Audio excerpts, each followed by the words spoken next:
In this video I'm gonna show you how you can easily take over any castle in Mount & Blade Bannerlord by doing these 5 things during each siege. And I am also going to show you the mistakes you should avoid when trying to conquer new lands.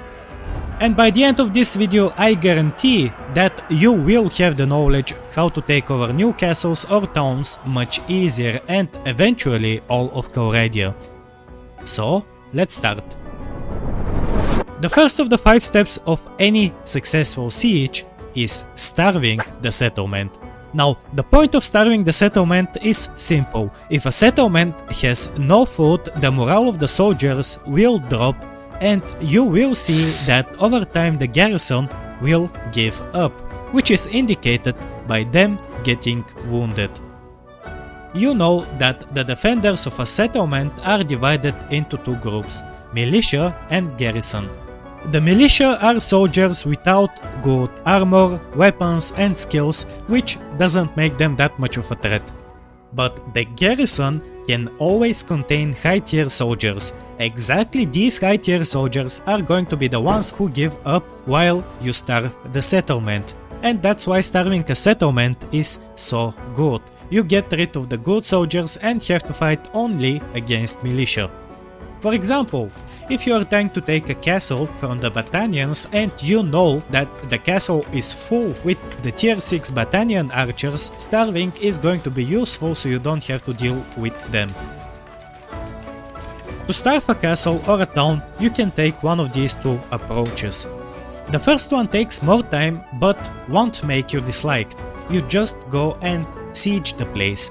The second approach is to raid the villages that are bound to that settlement, because it's going to deplete the food stocks of the said settlement faster, but of course that's gonna have a relation impact on you, so if you do that, make sure to do it to villages from which you know you won't be getting any recruits for your army.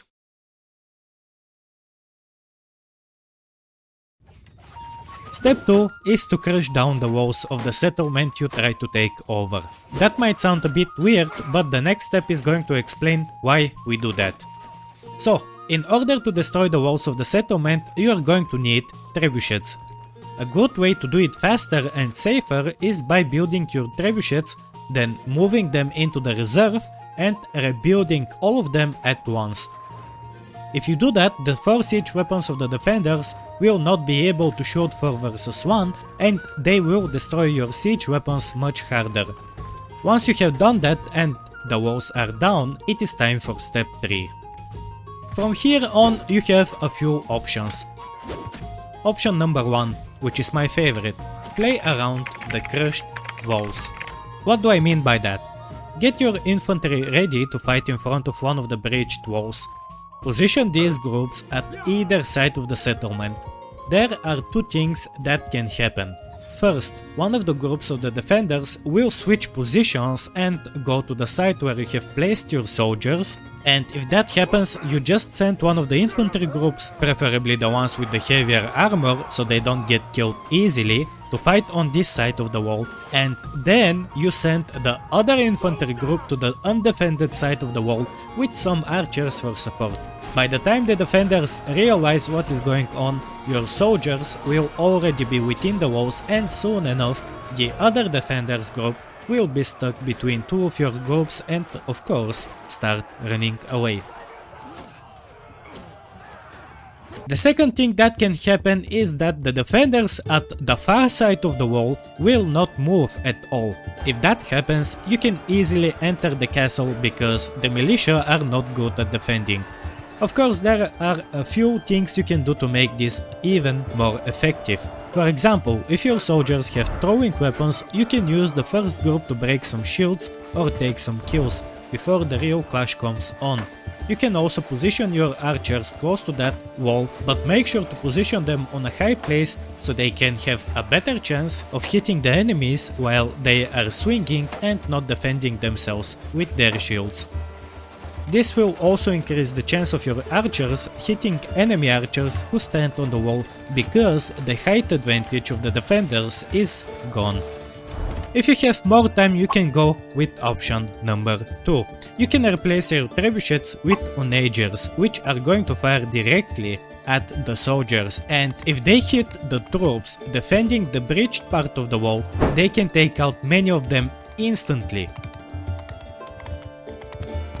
If you want, you can try to use the onagers by yourself and shoot at the enemy.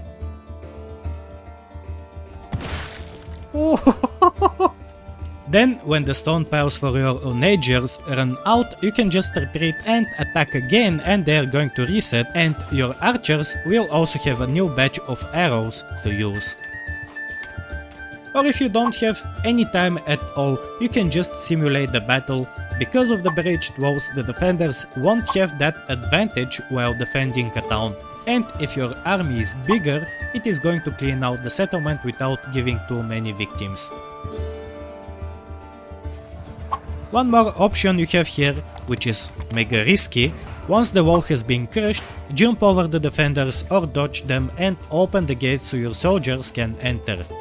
Just make sure to position them close to the gate before going in so they can help you as quickly as possible. And make sure you have a shield with yourself. Now let's talk about a few things you should not do in a siege if you don't want to lose all of your soldiers. I don't recommend using siege towers or battering rams for the following reasons. The soldiers climbing the siege towers can easily be stopped because the area up there is tight and they can't push forward at all. When it comes to battering rams, the soldiers will also get stopped, but there is something else. The defenders will throw stone piles at your troops and easily take them out. There are also going to be archers shooting your soldiers down, and you are going to lose a lot of numbers.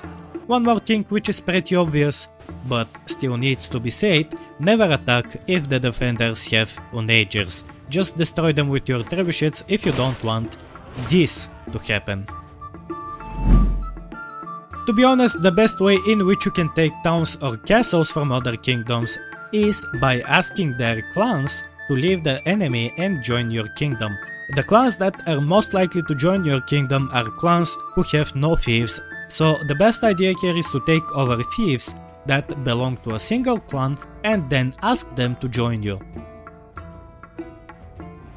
You have the highest chance to successfully do that with clans that like you, because if you have a low relation with them, the chances for the speech minigame to be successful is low, but you should try in any case because sometimes even with a low relation, you can do it. Keep in mind that asking clans to join your kingdom needs a lot of gold, but in this video here you will learn 10 different ways on how to farm gold easily. If you don't want to miss out any future Mountain Blade Bannerlord guide videos, make sure to subscribe to the channel. If you want, you can also join the Discord channel with the link provided in the description. Thanks for watching, and I will see you next time.